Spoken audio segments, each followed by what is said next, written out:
تعالوا بقى النهاردة نعمل مع بعض أسهل حاجة في حلويات العيد، بجد السهل الممتنع. نمشي مع بعض واحدة واحدة كده وأوريكم أنا عملت القمر ده ازاي.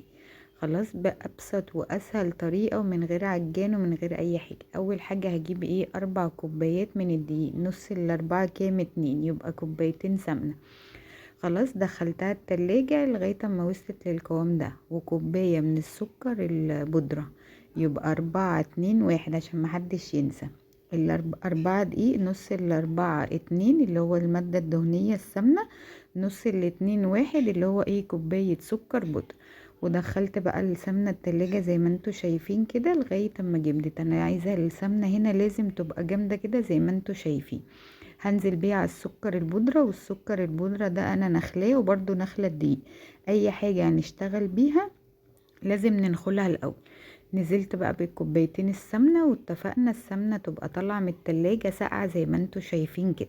عندك بقى عجان اشتغلي بيه، عندك مضرب كهرباء عايزة تشتغلي بايدك، اي حاجة شغالة معانا.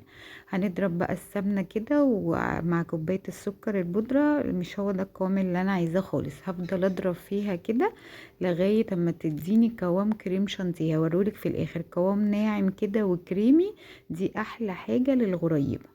خلاص، هفضل بقى اضرب كده واروح جايبه الاسباتولا وانزل بقى من كل حتت كده من الجوانب علشان كله يتضرب مع بعض يبقى كله قوام واحد. خلاص، زي ما انتي شايفة كده متقلقيش هتطلع مظبوطة معاكي، و10 على 10 بجد. يعني من افخم محل بتجيبيه انتي هتعملي احسن منه بكتير. خلاص، لميت كل الجوانب كده. هضرب تاني لغاية اما اخد القوام اللي انا هوريهولكوا دلوقتي. خلاص، محدش يقلق من الضرب، كل ما بتضرب معانا كل ما بتنعم.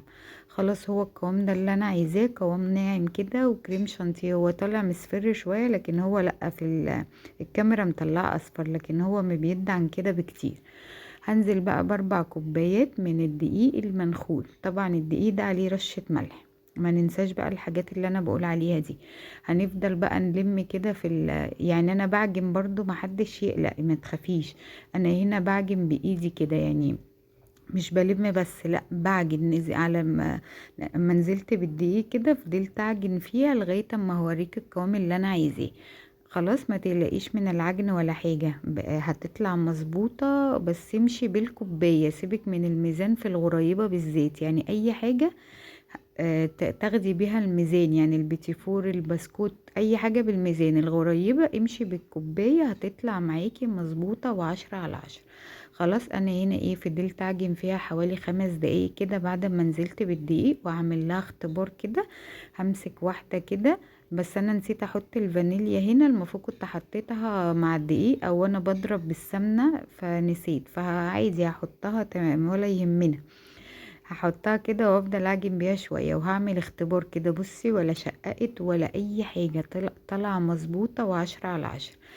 انتي بقى عندك صواني اشتغلي فيها على طول. انا هنا بطلع صاج الفرن وبحط عليه ورقة زبدة، وبشتغل بقى كمية كبيرة كده مرة واحدة زي ما انتوا شايفين.